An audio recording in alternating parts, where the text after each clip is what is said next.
સરસ્વતી તાલુકાના વદાણી પાટિયા નજીક આવેલ પાકી કેનાલથી વાગડોદ તરફ જવાના કેનાલ માર્ગ ઉપર એક ટ્રેક્ટર રીગવડું રાતે આવી રહ્યું હતું, જે અગમ્ય કારણસર કેનાલની બાજુમાં આવેલ ખાડામાં મોટું ટાયર ઘૂસી જતો આ ટ્રેક્ટર રાત્રે પલટી મારી ગયું હતું. પરંતુ આ ઘટનાને લઈને ડ્રાઈવરને કોઈ નાના મોટી ઈજા થઈ નથી અને આ ડ્રાઈવરનો બચાવ થઈ ગયું છે.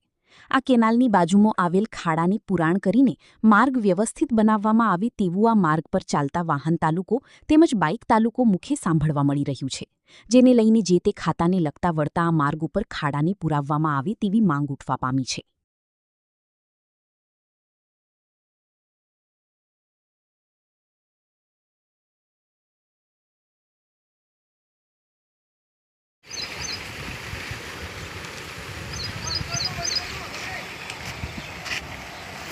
રાજુ લેજો આને મત લઈ જઈ તમારે કોઈ ચિંતા જ નહીં લે એ તો શું થઈ જાય ટીવીમાં છાપામાં આવતો મારા ફોટા હા લઉં ખાડો